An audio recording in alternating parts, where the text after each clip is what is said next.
ونستعينه ونستغفره ونعوذ بالله من شرور أنفسنا ومن سيئات أعمالنا من يهده الله فلا مضل له ومن يضلل فلا هادي له أشهد أن لا إله إلا الله وحده لا شريك له وأشهد أن محمدًا عبده ورسوله صلى الله عليه وعلى آله وأصحابه ومن تبعهم بإحسان إلى يوم الدين وسلم تسليما كثيرا أما بعد. Mari kita bersyukur kepada Allah Tabaraka wa ta'ala Rabbul Izzati wal Jalalah atas nikmat yang Allah senantiasa berikan kepada kita. Mari kita bersalawat dan selalu bersalam kepada Nabi kita tercinta sallallahu alaihi wa ala alihi wasallam, yang beliau adalah pejuang terbaik di permukaan bumi, yang telah melakukan perjuangan terhebat untuk dunia, tidak hanya Jazirah Arab, daerah beliau, kelahiran beliau, namun perjuangan untuk dunia secara menyeluruh.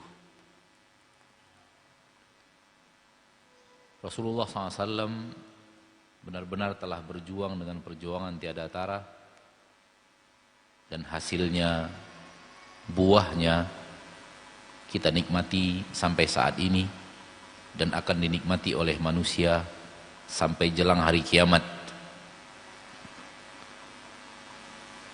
Dan apa yang dirasakan oleh manusia daripada kebaikan itu adalah buah dari perjuangan keras dan perjuangan berat yang telah dilakukan oleh Nabi sallallahu alaihi wasallam bersama para sahabat, orang-orang yang beriman bersama beliau.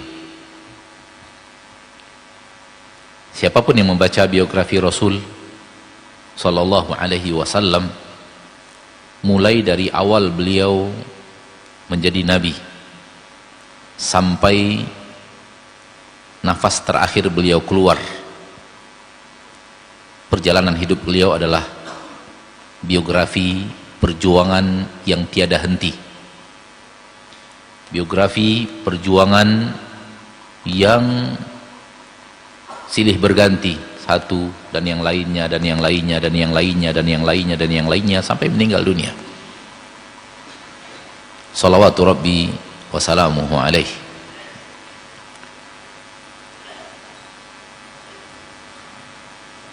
Dan beliau Allah Tabaraka wa ta'ala jadikan suri tauladan untuk manusia. Maka di antara teladan yang kita ambil dari Rasul kita Muhammad SAW, mari kita berjuang dalam hidup kita, yang sebenarnya perjuangan itu sendiri adalah sesuatu untuk diri kita, bukan untuk orang lain.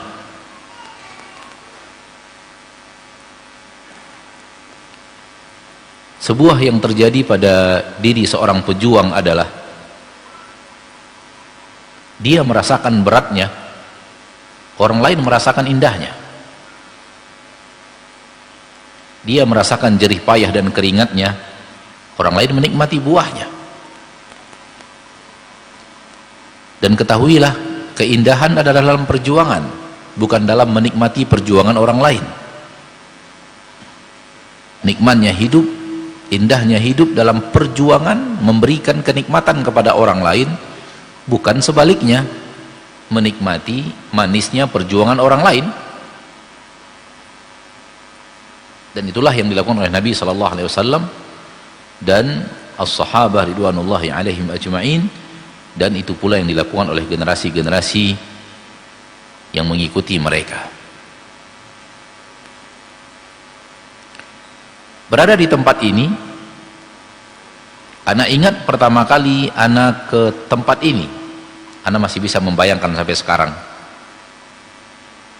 di mana tempat kita ini penuh dengan batang karet dan di bawahnya semak-semak, dan ketika kita berdiri masih ada monyet di atas batang karet, masih ada monyetnya yang bermain di atas pohon karet tersebut. Dengan izin Allah, Allah jadikan ini salah satu tempat terbaik di permukaan bumi dengan didirikan masjid. Ternyata tempat yang dulu adalah pohon karet dipilih oleh Allah Tabaraka wa Ta'ala untuk tegaknya sebuah rumah Allah. Itu tandanya zaman yang akan mereka hadapi akan lebih buruk daripada zaman kita. Itu yang dikatakan oleh Nabi kita tercinta SAW dalam hadis yang sahih, la ya'ti zamanun illa walladhi ba'dahu syarrun minhu. Tidak datang suatu zaman melainkan zaman setelahnya akan lebih buruk daripada zaman itu sendiri. Maka generasi umat Islam yang sekarang kita didik, insya Allah pasti, bukan insya Allah ragu, zaman mereka yang akan mereka hadapi lebih berat daripada zaman yang kita hadapi sekarang. Namun secara kualitas individu mereka bisa lebih baik daripada kita. Terbukti, bayangkan kita di usia mereka, kita bisa mengatakan secara individu mereka lebih baik daripada kita, termasuk ana di usia mereka, dan apa yang mana dapatkan ketika berada di usia mereka, dan apa yang mereka dapatkan ketika mereka sedang berada di usia mereka sekarang. Maka secara individu mereka lebih baik, hafalan mereka lebih bagus, mereka lebih dididik kepada agama, lebih dikenalkan kepada agama secara lebih dini daripada kita. Maka mudah-mudahan secara individu lahir generasi-generasi yang lebih baik daripada generasi kita. Walau secara zaman, pasti zaman itu akan lebih berat untuk mereka hadapi. Tadi ana sempat ngobrol sebentar bersama beberapa orang guru, ana katakan nasihat apa yang sekarang mau ana katakan lagi, dan mereka tersenyum, terpertanda juga nggak tahu mau nasihat seperti apa. Ya mudah-mudahan senyumnya itu bagi ana sebagai informasi dari lisan dalam bentuk senyuman, bukan dalam bentuk kata-kata, bahwa alhamdulillah semua berjalan baik Ustaz. Mudah-mudahan itu informasi yang bisa ana ambil dari senyuman itu ketika ana tanya nasihat apa yang antum inginkan lagi ana sampaikan. Mereka tersenyum. Mudah-mudahan ya, mudah-mudahan arti daripada senyum itu alhamdulillah Ustaz semua berjalan baik, belajar mengajar berjalan baik, guru-guru berjalan baik, jam mengajarnya dan semacamnya, dan alhamdulillah hasil yang kita dapatkan sesuai dengan target. Alhamdulillah, mudah-mudahan itu artinya. Kemudian mereka mengatakan, ulang lagi Ustaz nasihat tahun lalu. Anak katakan kalau diulang lagi nasihat tahun lalu basi dia, nggak enak lagi disampaikan. Walaupun mungkin anak masih ingat, masih ngebayang-bayang tahun lalu anak menyampaikan apa di tengah-tengah antum, tapi kalau diulang lagi juga nggak seenak yang lalu yang udah basi informasi atau nasihat itu sudah basi. Nasihat bahwa Allah akan menegakkan agamanya dengan siapapun, dan justru kita yang harus bahagia ketika Allah memilih kita, yang dengan kita, mudah-mudahan dengan kita Allah tegakkan agamanya, Allah tegakkan syariatnya, Allah datangkan penghafal-penghafal Al-Qur'annya. Maka ini nasihat yang sudah kita sampaikan pada pertemuan yang lalu, namun rasanya kalau diulang lagi, rasanya sudah pernah disampaikan. Ya, baik.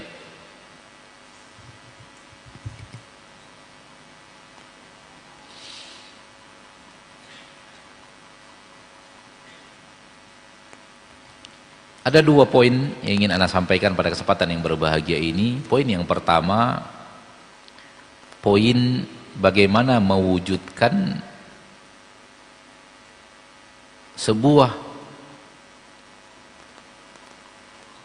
persatuan yang diinginkan oleh Nabi Shallallahu Alaihi Wasallam. Nabi Shallallahu Alaihi Wasallam mengibaratkan umat Islam ini bangunan.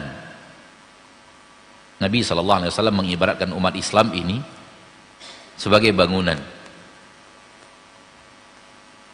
Al-mu'minu lil mu'mini kal bunyani yashuddu ba'duhu ba'dha. Seorang mukmin bagi mukmin yang lainnya bagaikan bangunan, di mana satu bangunan, satu bahagian daripada bangunan itu saling mengokohkan satu sama lainnya. Di dalam takbir bahwa mukmin dalam bekerja sama membangun sebuah kejayaan bagaikan sebuah bangunan di mana masing-masing punya peran di tempatnya masing-masing, dan masing-masing tidak bisa kalau seandainya ada yang hilang dari peran salah satu di antaranya. Pondasi walau memiliki peran yang sangat penting dalam kekokohan, tapi pondasi saja tidak akan ada gunanya kalau tidak ada dinding. Dinding juga untuk apa kalau tidak ada atap?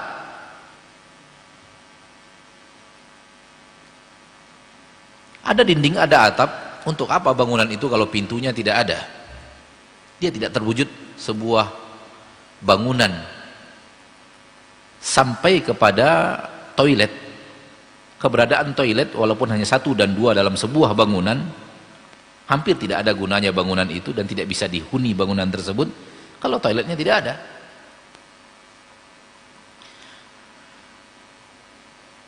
Di mana masing-masing kita punya letak peran masing-masing. Tiang punya peran di perannya, lantai punya peran di perannya, dinding punya peran di perannya sebagai sebuah dinding, kemudian juga pintu, jendela punya peran, kipas angin punya peran, plafon punya peran masing-masing, berada di tempatnya masing-masing, satu sama lainnya saling melengkapkan, saling mengisi, sehingga terjadilah sebuah bangunan. Kita sebagai seorang yang bermuamalah dalam sebuah aktivitas, satu aktivitas yang sama, tidak bisa memegang peran yang semuanya, nggak bisa. Kita harus bagi-bagi peran. Ada yang perannya ini, dia adalah sesuatu yang tidak bisa dihilangkan dari bangunan tersebut, tapi dia pegang peran yang ini. Ada lagi yang megang perannya ini, dia tidak bisa dihilangkan dari bangunan tersebut, dia memegang peran yang memang harus ada dan dia berada di tempatnya. Demikian juga dengan sebuah bangunan yang sedang kita kerjakan sekarang, yaitu bangunan sekolah, dan aktivitasnya tentu di dalamnya ada peran-peran masing-masing. Maka masing-masing berada pada perannya dan saling kokoh mengokohkan, saling kuat menguatkan, dan tidak ada yang namanya satu lebih hebat daripada yang lain. Seperti yang anak katakan tadi, sekokoh apapun pondasi, tak ada gunanya kalau tidak ada dinding. Tak ada gunanya kalau tidak ada dinding. Dan dinding saja kalau tidak ada atap juga tidak. Manusia Allah ciptakan pada dasarnya lemah, dan dia membutuhkan orang lain untuk apa yang akan dia lakukan. Siapapun manusia, coba lihat, dia membutuhkan orang lain untuk kesempurnaan apa yang sedang dia kerjakan. Bukan hanya kita. Coba lihat apa saja dan siapa saja dan apapun kegiatan manusia itu Allah ciptakan memang dia butuh orang lain. Dia tidak bisa mandiri, dia tidak bisa berdiri sendiri.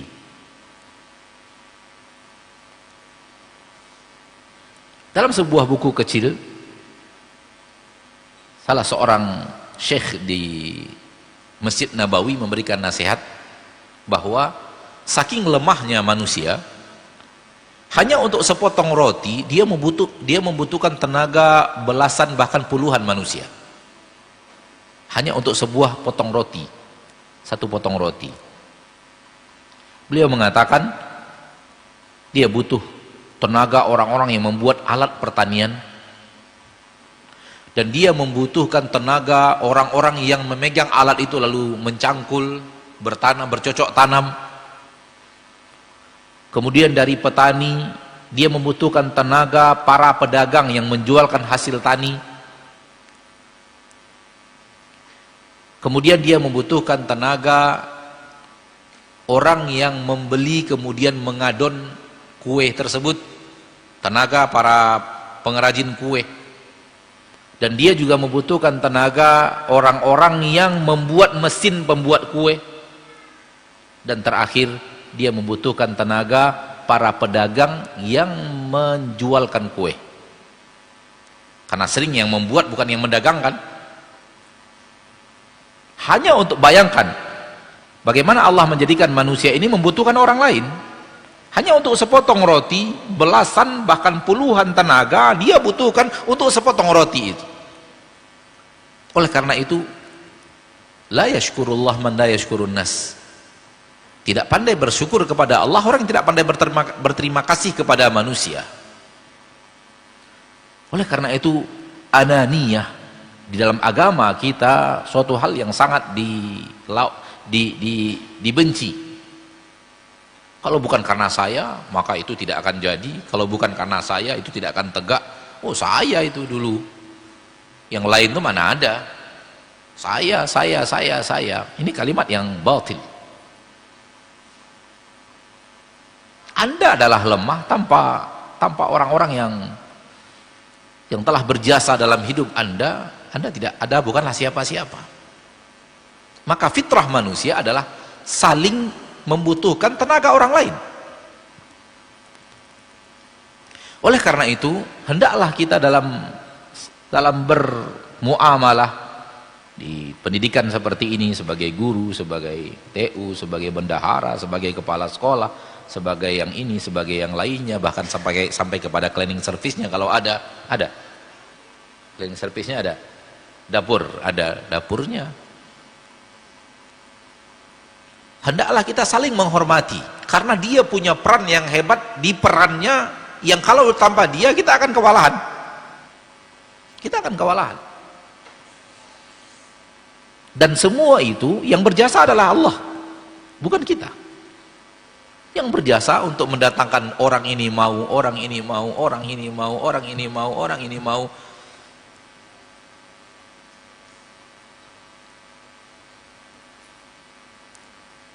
Dalam sebuah nasihat, tapi nasihatnya bentuknya kepada pengajian, seorang syekh mengatakan, seorang alim, seorang yang berilmu, dia membutuhkan orang yang punya harta untuk mensupport dakwahnya. Dia membutuhkan orang, dia tidak bisa berdiri sendiri. Dia membutuhkan orang yang memiliki harta untuk mendukung atau menjadi supporting dakwahnya. Sebagaimana orang yang punya harta membutuhkan seorang ahli ilmu untuk dia bisa beramal soleh. Karena kalau tanpa ahli ilmu itu, hartanya mungkin akan hilang untuk sesuatu yang sifatnya habis di dunia dan tidak akan bermanfaat untuk akhiratnya. Orang alim ini dan orang yang punya harta ini membutuhkan panitia, orang-orang lain yang akan jadi panitia untuk terwujudnya sebuah pengajian. Mereka berdua tidak akan bisa berbuat tanpa tenaga ya orang lain yang akan katakanlah menjadi panitia pengajian. Panitia, ya kan, kita tahu di acara-acara kajian-kajian kita, terutama kajian yang mungkin jamaahnya sudah sampai 1000, 2000, 3000, membutuhkan panitia yang sangat banyak. Mulai panitia parkir, panitia acara dari awal persiapan, panitia penjemputan, panitia yang mengatur jamaah, kemudian yang menyuguhkan makanan, yang dan yang lainnya. Jadi seorang ahli ilmu, seorang yang punya harta, yang support dakwah ahli ilmu, dia tidak bisa mereka semua tidak bisa berbuat apa-apa kalau tidak ada panitia. Tidak ada orang lain yang akan menjalankan roda perjalanan acara itu sendiri. Mereka berdua enggak. Lihat ketergantungan satu sama lainnya. Lalu beliau berkatakan, kalau ataupun adanya orang alim, kemudian adanya seorang donatur atau beberapa orang donatur yang siap untuk support dakwah mereka, dan adanya panitia yang siap untuk menjalankan acara tersebut, tidak ada manfaatnya kalau jamaahnya juga nggak datang.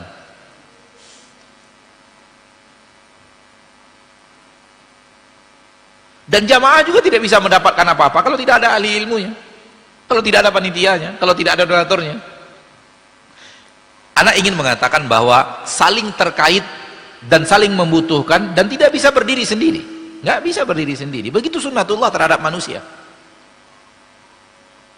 Si ahli ilmunya, si donaturnya, si panitianya, si jamaahnya, semuanya hanya membutuhkan Allah. Ketergantungan mereka hanya kepada Allah, karena Allah yang bisa menggerakkan semua itu untuk terwujudnya apa yang sedang mereka lakukan daripada kebaikan yang ingin mereka wujudkan. Si ustadz ingin berceramah, panitia siap, donatur tidak ada, sulit juga. Donatur lengkap, ustadz yang berceramah ada, jamaah ada, tidak ada panitia yang ngatur, hancur. Seperti yang kita katakan tadi, ada ustadznya, ada donaturnya, ada juga panitianya, jamaah tak datang-datang. Apa gunanya? Dan semua yang ada membutuhkan Allah yang menggerakkan hati mereka untuk kebaikan yang akan mereka kerjakan. Si ustadz punya peran dalam menyampaikan ilmu, si donatur memiliki peran dalam menyiapkan hartanya untuk akhiratnya dalam bentuk wadah pengajian atau daurah yang kita kenal dengan daurah. Kemudian si panitia bergerak dengan tenaga dan waktunya semua untuk akhirat, dan yang menimba ilmu sebagai jamaah pun bergerak untuk akhirat, dan semuanya adalah Allah memberikan kemudahan untuk akhirat mereka. Lebih kurang sedemikian dalam skop yang sangat kecil, dan kembangkan lagi untuk apa yang sedang kita lakukan di tempat ini. Ini perannya sebagai apa? Tak mungkin tanpa peran itu diabaikan. Ini perannya sebagai apa? Tak mungkin diabaikan. Ini perannya sebagai apa? Tak mungkin diabaikan. Karena untuk mengurus sekarang yang berapa orang sekarang? Semuanya total. Total yang sedang 350. Terus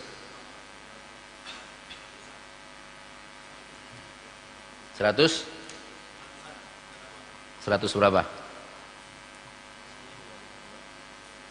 Ikhwan akhwat 252, mulazamah. Nah cobalah misalnya mulazamah, kita ambil mulazamah. Yang akan ngajar ada, donatur tak ada. Mau di mana? Kelasnya mau letak di mana? Asramanya mau letak di mana? Duit dari mana? Untuk bangunan sekarang itu ada, alhamdulillah ada donaturnya juga. Begitu. Tak ada yang nyumbang tanah. Di mana mau kita letakkan bangunan ini? Itu kan donatur nih. Donatur dalam bentuk tanah, wakaf. Jazahumullahu khairan. Semoga menjadi pahala besar di akhirat. Kemudian kita ada, donatur ada. Wali murid nggak ada yang memasukkan anaknya ke sini. Mau ngapain kita di sini? Ya, anak-anak nggak mau belajar di sini. Demikian juga donaturnya ada, kemudian murid-muridnya ada, wali murid ada, guru-guru nggak mau ngajar, tak terwujud dia. Dan semua ini hanya pergerakan yang Allah tabaraka wa ta'ala inginkan untuk suatu kemuliaan akhirat masing-masing. Tidaklah kehidupan kita kecuali kehidupan akhirat. Dunia ini akan kita tinggalkan. Apapun yang berbentuknya adalah dunia, semua itu akan sirna. Dan manusia yang paling sengsara adalah yang hidupnya paling banyak untuk dunia. Setelah dunianya banyak, dia tinggal. Itu manusia paling sengsara. Sudahlah hidupnya banyak untuk dunia, Kemudian setelah dunia itu menumpuk, dia tinggal, dia serahkan ke orang lain. Dia tidak bawa apa-apa ke negeri kehidupan keduanya. Oleh karena itu, dalam menjalankan roda pendidikan, dalam menjalankan roda yayasan di tempat ini, mari kita saling menghargai apapun itu. Apapun itu. Anda sampai mengatakan, sampai security, misalnya kalau ada security yang jaga supaya anak-anak tidak keluar, atau orang tua benar dipastikan anak itu dijemput oleh orang tuanya yang apa ya, yang orang tua aslinya, tidak diambil oleh perampok misalnya, atau orang yang akan, salah seorang ustadz kita anaknya diambil oleh orang, antum tahu mungkin ceritanya, ketika pulang sekolah anaknya diambil oleh orang, kemudian diminta tebusan sekian banyak dan orang tua tidak sanggup, sehingga akhirnya anaknya dibunuh dan ditemukan wafat karena orang tuanya tidak sanggup membayar tebusan yang diminta oleh penculik anak tersebut. Itu juga terjadi. Namun semuanya adalah ajang kita untuk mencari akhirat. Ajang kita untuk mencari akhirat. Dan kalau terasa berat dalam perjuangan ini, apapun namanya perjuangan, justru manisnya ada di beratnya. Manisnya perjuangan itu ada di beratnya. Percayalah antum. Justru ketika perjuangan tidak ada beratnya, hilang manisnya, dan bukan perjuangan namanya. Justru di titik-titik berat itulah manisnya perjuangan. Begitu yang Allah inginkan.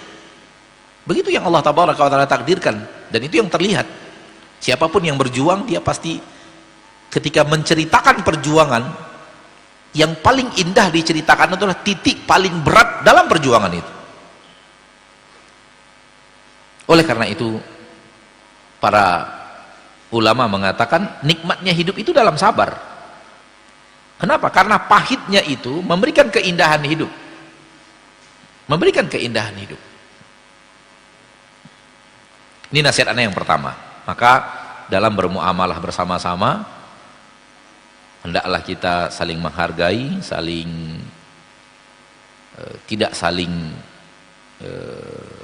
tidak merasa bahwa kalau bukan karena saya, kalau bukan, enggak, semua ini punya peran yang saling membutuhkan. Seperti bangunan, seperti kata Nabi SAW, al-mu'min lil mu'mini kal bunyan yashuddu ba'duhu ba'dha. Dan semua ini punya peran yang sama. Punya peran yang tidak bisa diabaikan. Nah, nasihat ana yang kedua adalah muhasabah sebelum beramal. Muhasabah yang paling sering dibicarakan muhasabah pasca amal. Namun ada juga muhasabah sebelum beramal. Dan Imam Ibnul Qayyim mengatakan muhasabah sebelum amal jauh lebih penting daripada muhasabah setelah amal. Kalau muhasabah setelah amal, itu biasanya kita diminta untuk memikirkan apa yang telah kita lakukan daripada keburukan-keburukan untuk kita taubat. Apa yang telah kita lakukan daripada kebaikan hari ini, agar kita minta kepada Allah diterima. Dan apa kekurangan-kekurangan untuk kita lengkapi lagi pada hari-hari berikutnya.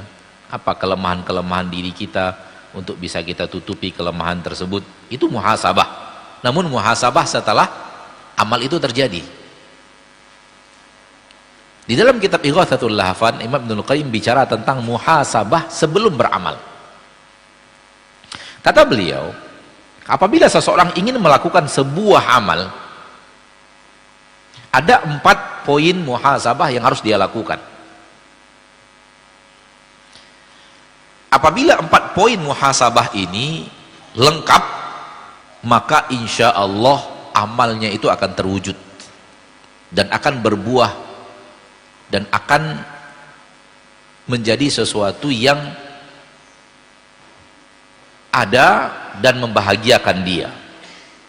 Ada 4 poin, 4 langkah muhasabah sebelum beramal. yang pertama, ketika dia ingin melakukan sesuatu,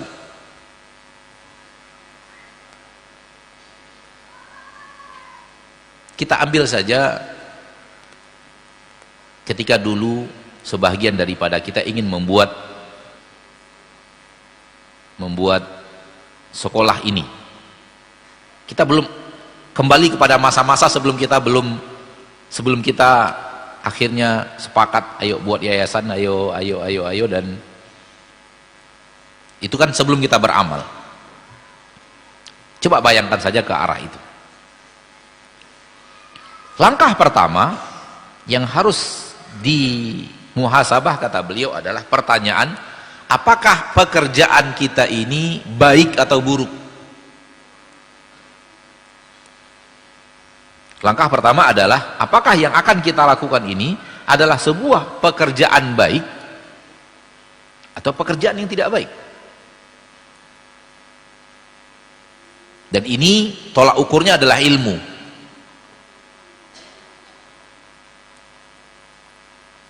Apakah itu kebaikan yang dianjurkan Allah, dicintai Allah, disukai Allah tabaraka wa ta'ala rabbul izzati wal jalalah, atau itu pekerjaan yang akan kita lakukan ini suatu hal yang buruk, yang Allah larang, Rasul larang?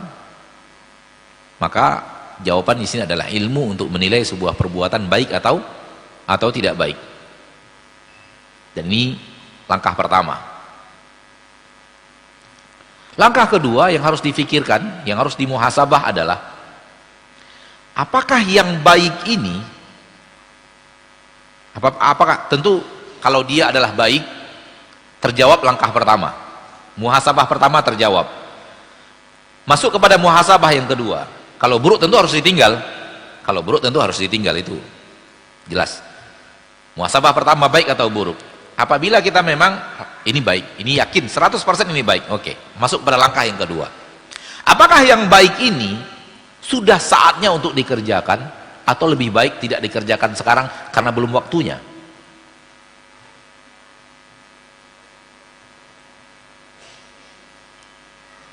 Karena tidak semua yang kita anggap baik, kalau dikerjakan sekarang waktunya pas dan menjadi kebaikan. Ya. Ada kebaikan yang belum waktunya untuk dikerjakan, sehingga kalau dikerjakan prematur tidak akan mendatangkan kecuali petaka.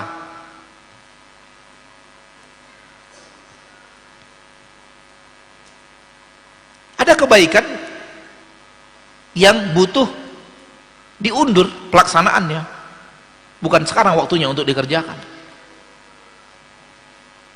Di sini membutuhkan keikhlasan menilai apakah kebaikan yang seperti ini kebaikan yang sudah saatnya ada. Sudah saatnya ada.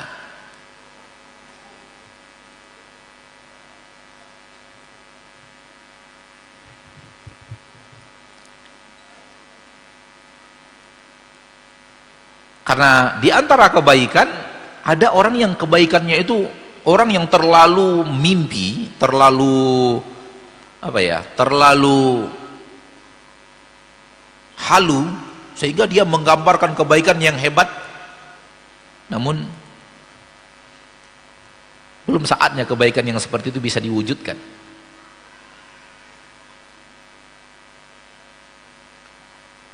Kebaikan apabila datang pada waktunya yang pas, maka dia adalah kebaikan yang diinginkan Allah. Namun apabila tidak pada waktunya, maka itu juga kebaikan, namun karena waktunya tidak pas, maka perlu pertimbangan yang kedua, apakah kebaikan itu adalah sesuatu yang sudah saatnya untuk diwujudkan, atau itu kebaikan yang lebih baik diundur untuk mewujudkannya. Itu juga perlu difikirkan matang-matang, kata beliau.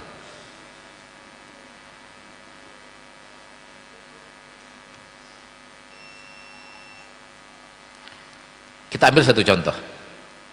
Saya ingin mewujudkan khilafah Islamiyah di Pulau Sumatera. Khilafah itu kebaikan atau tidak? Khilafah Islamiyah kebaikan atau bukan? Kebaikan atau bukan? Tapi apakah mungkin? Apakah ini saatnya?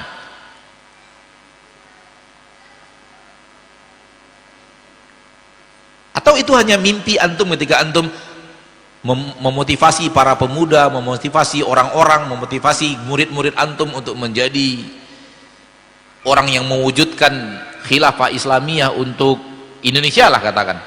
Sebagaimana orang-orang yang sering bicara khilafah, khilafah, khilafah, khilafah. Apa iya? Apakah kondisi antum sekarang adalah kondisi yang memang kondisi yang pas untuk mewujudkan khilafah Islamiyah di dalamnya?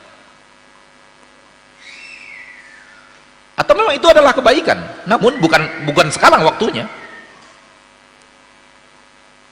Keadaan antum tidak menuntut ini adalah hal yang dilakukan sekarang. Soal kemudian diberitahu orang bahwa khilafah lebih baik daripada selain khilafah, itu tidak ada masalah, khair. Bahkan mengatakan bahwa kerajaan lebih baik daripada yang bukan kerajaan, tidak ada masalah, silakan. Karena memang khilafah lebih baik daripada kerajaan, dan kerajaan lebih baik daripada yang bukan kerajaan. Oleh karena itu Rasul menyebut dua. Namun apakah Rasul sibuk bicara khilafah ketika di Mekah? Atau sibuk bicara kepada kaum muslimin, amalkan, sabar atas aniaya Quraisy, bersabar dulu, maafkan mereka, lakukan amal soleh, ajak orang kepada agama Allah. Rasul tidak bicara khilafah dan karena belum saatnya. Dan ketika para sahabat meminta kepada Rasul sallallahu alaihi wasallam untuk melawan Quraisy dengan kekuatan, Rasul menolak di kota Mekah. Terutama pasca masuk Islamnya Hamzah dan Umar radhiyallahu anhuma, para sahabat ingin menunjukkan kekuatan, Rasul melarang, enggak. Belum saatnya. Kebaikan yang belum saatnya. Maka muhasabah yang kedua adalah apakah kebaikan yang antum canangkan itu, sesuatu yang antum canangkan dan dia adalah kebaikan yang sudah waktunya untuk dikerjakan atau belum? Kalau seandainya belum waktunya untuk dikerjakan, mundur dulu. Itu baik, tapi mudah-mudahan nanti ada generasi yang akan melanjutkannya, ada generasi yang akan mengerjakannya, ada generasi setelah kita yang mewujudkan kebaikan. Untuk kita sekarang sepertinya belum saatnya itu untuk dikerjakan.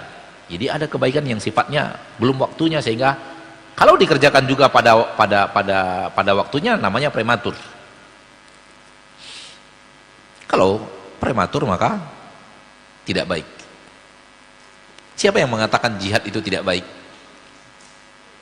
Jihad ada dalam agama Islam. Tetapi ketika dilakukan tidak di waktunya, tidak pada tempatnya, dia jihad yang prematur. Sehingga sebagian ustadz kita menulis jihad prematur. Karena kebaikan yang diletakkan bukan pada waktu dan tempatnya yang benar. Nah,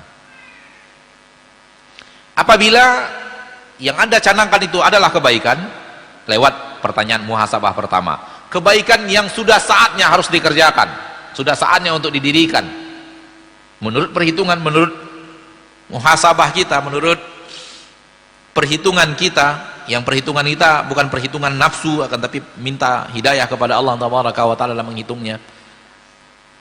Muhasabah yang ketiga, lolos muhasabah pertama, lolos muhasabah kedua, masuk muhasabah yang ketiga. Muhasabah yang ketiga adalah jenjang yang ketiga dalam muhasabah. Tanyakan kepada dirimu, apa yang menyebabkan Anda ingin melakukan itu?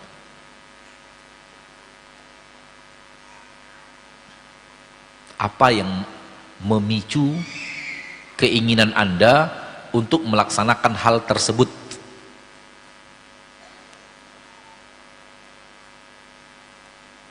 Apa tujuannya? Apa sih sebenarnya isi hatimu ketika ingin melakukan hal itu? Ingin membuat hal seperti itu, ingin mendirikan seperti yang Anda ingin dirikan itu, apa motivasinya? Tujuan utamanya apa? Ini larinya kepada niat.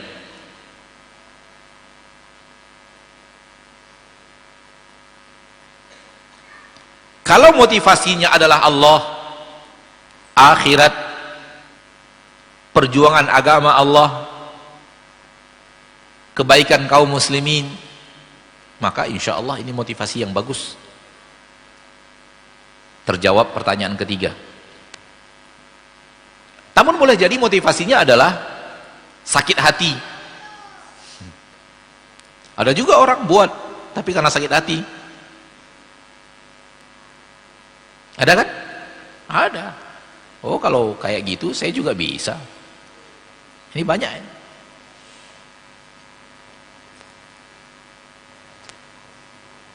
Apakah Anda dulu membuatnya karena Anda dikeluarkan dari yayasan? Apakah memang itu motivasi Anda, akhirnya Anda harus berbuat lagi? Sehingga motivasinya adalah, kalian kira kalau kalian keluarkan saya tidak bisa berbuat hal yang lain? Atau ada motivasi yang lain, motivasi lain misalnya ingin cari nama, ingin pujian manusia, ria, atau ingin yang lain yang bukan ikhlas karena Allah. Jadi poin yang ketiga, motivasi hati, ikhlas. Apakah itu ikhlas karena Allah, untuk benar-benar untuk mencari kampung akhirat, benar-benar untuk melakukan perjuangan untuk kebaikan manusia, dan semua itu hal-hal yang diridhoi oleh Allah yang tidak bertabrakan dengan keikhlasan. Kalau dua-dua ini telah terjawab dua syarat amal. Telah terjawab dua syarat amal. Dua syarat amal apa diterima di sisi Allah, apa isinya? Satu, ikhlas. Di poin yang ketiga. Dua, mutaba'ah, ikuti Nabi, terjawab di poin yang pertama dan kedua. Benarnya amal terjawab di poin 1 dan poin 2. Benarnya niat terjawab di poin yang ketiga. Ternyata masih ada langkah yang keempat, muhasabah sebelum beramal. Mari kita ulang. Langkah pertama apa tadi? Apakah pekerjaan yang akan kita lakukan ini baik atau tidak, atau buruk? Kalau buruk tinggalkan. Kalau baik, dengan penilaian ilmu yang benar, baik, alhamdulillah, berarti langkah pertama terjawab, muhasabah pertama terjawab, lolos, masuk kepada muhasabah kedua. Muhasabah kedua apa? Apakah kebaikan ini sesuatu yang sudah saatnya untuk dikerjakan atau belum?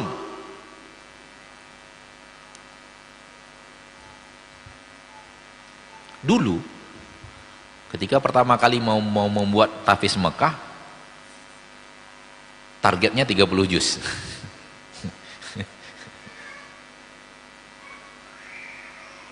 Kalau tidak salah, Anda termasuk salah satu di antara yang protes. Anda tidak setuju 30 juz. Mungkin lahir generasi berikutnya yang bisa mewujudkan itu. Kayaknya kita belum kayak. Anda menilai waktu itu seperti itu. Wallahu a'lam. Penilaian Anda secara pribadi belum kayaknya untuk 30 juz. Membuat sebuah sekolah tahfiz SD yang targetnya 30 juz kayaknya belum kayaknya. Kayaknya belum gitu. Niatnya sudah bagus. Siapa yang tidak? Kalau bisa dihitung sekolah tahfiz 15 juz, sekolah tahfiz 30 juz, mana lebih baik? Lebih baik 30 juz daripada 15 juz. Tapi Anda nolak waktu itu, enggak. Mungkin ada yang lain yang nolak juga, Anda juga nggak tahu, tapi termasuk yang nolak, Anda janganlah 30 juz. Kayaknya belum kayaknya. Buat aja 15 dulu. Kira-kira seperti itulah yang sudah Allah takdirkan berjalan untuk program kita ini. Ada kebaikan yang mungkin belum saatnya untuk dikerjakan, belum waktunya untuk sampai kepada titik itu. Kemudian apabila kebaikan itu ternyata sesuatu yang sudah saatnya untuk dikerjakan, sudah waktunya, sudah pas waktunya, ini waktu untuk mengerjakannya, berarti lolos. Kalau bukan waktunya, tinggalkan dulu. Itu kebaikan memang, tapi mudah-mudahan ada orang lain nanti yang bisa mewujudkannya. Untuk kita sekarang belum saatnya untuk mengerjakan itu, karena belum waktunya untuk sampai kepada jenjang yang seperti itu.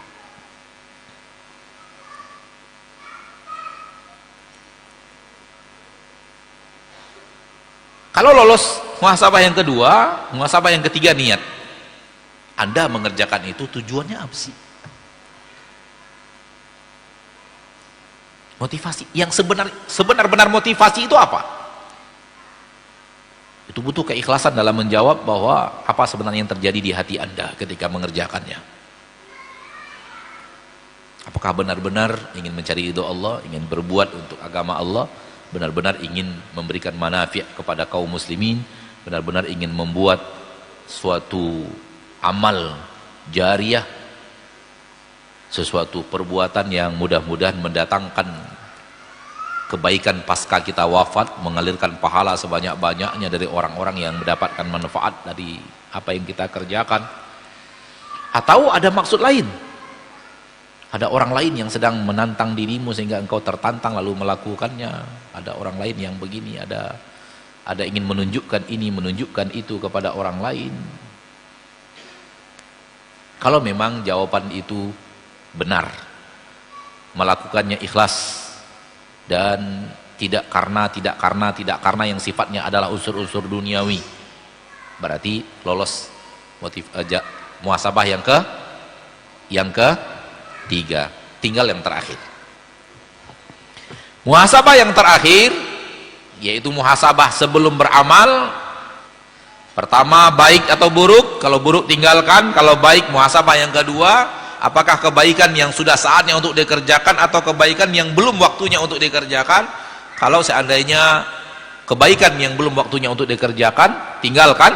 Tapi kalau itu rasanya kebaikan yang sudah saatnya untuk dikerjakan, lanjutkan. Muhasabah yang ketiga, apa motivasimu mengerjakan pekerjaan tersebut? Kalau motivasinya selain Allah, motivasinya dunia, motivasinya nama, motivasinya dendam, motivasinya manusia dan yang lainnya, ingin menunjukkan dan yang lainnya, tinggalkan. Tapi kalau motivasinya Allah, akhirat, mengikuti sunnah Nabi SAW, berbuat yang terbaik, melakukan perjuangan, maka ini insya Allah niat yang baik. Tinggal pertanyaan yang terakhir, apakah untuk mewujudkan keinginanmu itu ada orang-orang yang akan menolong dirimu?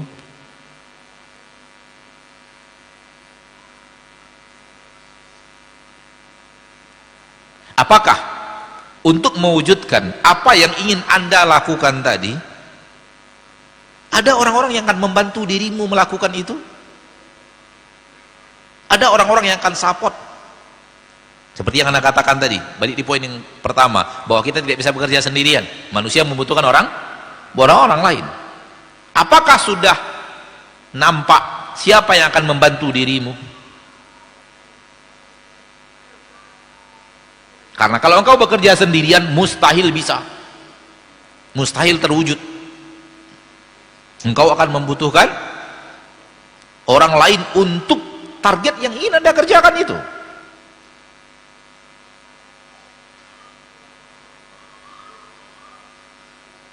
Sekiranya ada orang-orang yang siap melakukannya bersama dirimu, berjuang membantu dirimu mewujudkan tersebut, maka ini adalah muhasabah yang lengkap. Dan itu tentu dibuat dari berbagai lini, mulai yang membantu ini, yang membantu ini. Kalau diharapkan nanti ada wali murid yang menyekolahkan anaknya, wali muridnya kira-kira diperhitungkan, kira-kira sudah ada wali muridnya.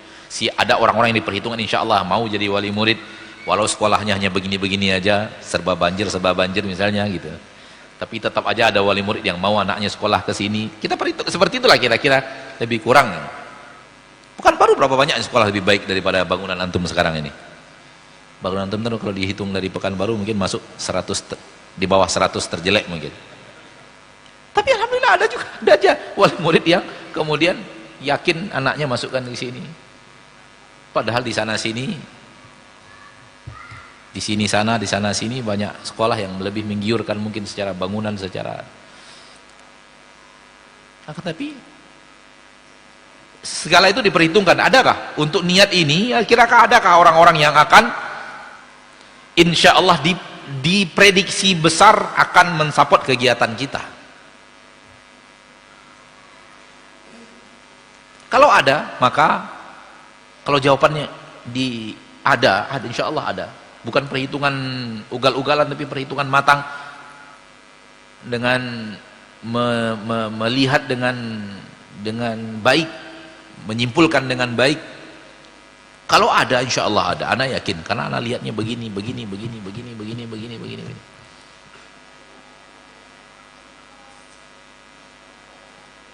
Dulu waktu awal-awal ingin mendirikan markas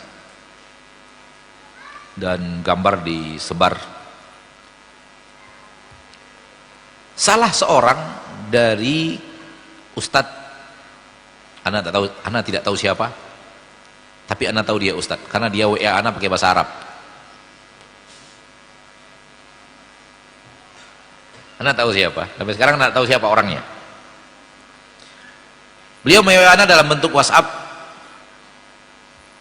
Kira-kira isinya begini, Ustadz, di Pekanbaru antum ingin mendirikan masjid yang besar seperti ini, tempat menuntut ilmu, alhamdulillah. Namun menurut ana Ustadz, kenapa tidak dibangunkan di Sumatera Barat saja? Kenapa dibangunkan di Riau, di Pekanbaru? Bukankah di Pekanbaru itu masjid-masjid sudah banyak, orang-orang pengajian sudah ramai, pondok-pondok pesantren juga sudah banyak, ustadz-ustadz juga sudah ramai. Kenapa antum ingin bangunnya di Pekanbaru lagi? Kenapa tidak antum melarikan proyek-proyek baik ini ke Sumatera Barat? Antum tahu jawaban ana apa? Justru karena itulah letaknya di Pekanbaru. Paham enggak maksudnya? Artinya apa? Semua ini adalah faktor yang harus diperhitungkan untuk, kalau enggak siapa yang akan menjadi santri, siapa yang akan jadi guru, siapa yang akan mengisi jamaah, yang akan mengisi masjid yang ingin dibangun sebesar ini? Jawaban ana singkat, justru karena apa yang antum sebut tadi itulah pantasnya bangunan ini diletakkan di mana?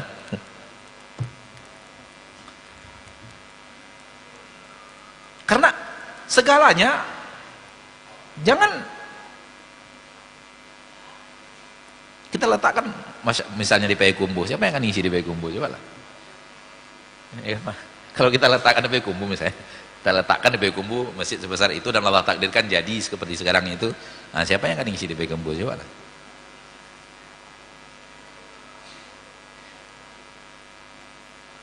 Artinya apa? Artinya itulah dia, sarana pendukungnya sudah ada, sehingga bukan sesuatu yang ya antum menilai sendiri aja lah. Jawaban anda singkat saja waktu itu, justru dengan apa yang antum sebut itulah, karena yang antum sebut itulah justru letaknya pantasnya di Pekanbaru, begitu. Wallahu a'lam. Dulu anda berpikir malah letaknya di Jakarta loh, karena anda menilai Jakarta sudah juga cukup, masjid sudah banyak, jemaah sudah banyak, ustaz-ustaz pada ngumpul banyak di Jakarta. Tapi Allah takdirkan di Pekanbaru, alhamdulillah Pekanbaru lagi. Dulu awal-awal niat awal malah di Jakarta mau dibuat. Demi Allah, ana waktu itu berpikir Jakarta harus punya masjid besar. Jamaah sudah ramai, donatur banyak ngumpul di Jakarta. Donatur antum dari Jakarta kan? Memang donatur antum dari Jakarta datangnya, masya Allah. Tapi Allah takdirkan, alhamdulillah Allah takdirkan di sini. Ya sudah Allah takdirkan. Ini yang bisa Anda sampaikan secara materi pada sore jelang berbuka puasa. Mudah-mudahan ada manfaat dari apa yang Anda katakan ini. Mari kita ulang lagi 4 muhasabah, 4 langkah muhasabah sebelum beramal. Kalau dilakukan, benar-benar dilakukan dengan benar, dengan serius dan dengan perhitungan matang, kata Imam Ibnu Qayyim, insyaallah apa yang dia inginkan dari amalan tersebut akan terwujud dan akan dimudahkan oleh Allah Tabaraka wa Ta'ala. Pertama apa? Baik atau buruk. Kalau buruk tinggalkan, kalau baik lanjut kepada muhasabah yang kedua, yaitu apakah yang baik ini sudah waktunya untuk dikerjakan atau belum waktunya untuk dikerjakan. Kalau jawabannya belum waktunya untuk dikerjakan, tinggalkan. Itu kebaikan tapi belum waktunya untuk dikerjakan. Namun kalau dia adalah kebaikan yang sudah waktunya untuk dikerjakan, maka langkah kepada yang ketiga, muhasabahnya adalah apa motivasi, apa niat, apa maksud dan tujuan untuk hal tersebut. Kalau motivasinya selain Allah, tinggalkan. Kalau motivasinya Allah dan apa yang Allah ridhoi, maka lanjutkan ke muhasabah yang keempat. Dan muhasabah yang keempat adalah apakah ada orang-orang yang akan membantu engkau untuk melakukan apa yang ingin engkau lakukan tersebut. Mudah-mudahan bermanfaat. 4 langkah muhasabah sebelum beramal. Kalau tidak ada orang-orang yang menyiapkan perbukaan kita bingung nih. Berarti karena ada orang yang membantu kita, maka perbukaan kita adakan. Ana rasa itu tambahan nasihat pada kesempatan yang berbahagia ini. Dan ingat kembali bahwa Allah akan menegakkan agamanya dengan kita atau pakai kita. Allah pasti akan tegakkan agamanya, pasti. Allah itu mampu melakukannya. Namun Allah berkehendak, Allah menegakkan agamanya pakai orang-orang. Maka orang-orang yang Allah pilih untuk menegakkan agamanya, dia harus bersyukur dipilih oleh Allah, dipakai oleh Allah untuk menegakkan agamanya. Karena kalau Allah tidak pakai dia, Allah pasti pakai orang lain. Allah pasti pakai orang lain. Karena akan ada orang-orang yang Allah pakai untuk menegakkan agama itu. Begitu yang Allah sunnatullah terjadi. Oleh karena itu, ketika kita dipilih oleh Allah untuk agamanya, bersyukurlah karena Allah memilih kita untuk menegakkan agamanya, dan harapkan itu sebagai kemuliaan di sisi Allah yang tiada tara. Adapun dunia beserta isinya akan sirna. Adapun apabila kita lakukan dengan penuh ikhlas, sekarang ini detik demi detik yang kita lakukan itu tidak akan sirna, namun dia tersimpan di akhirat. Wassallallahu wasallam wa baraka wa an'ama ala abdihi wa rasulihi Muhammad. Subhanakallahumma wa bihamdika asyhadu an la ilaha illa anta astaghfiruka wa atubu ilaik. Walhamdulillahi rabbil alamin. Assalamualaikum warahmatullahi wabarakatuh.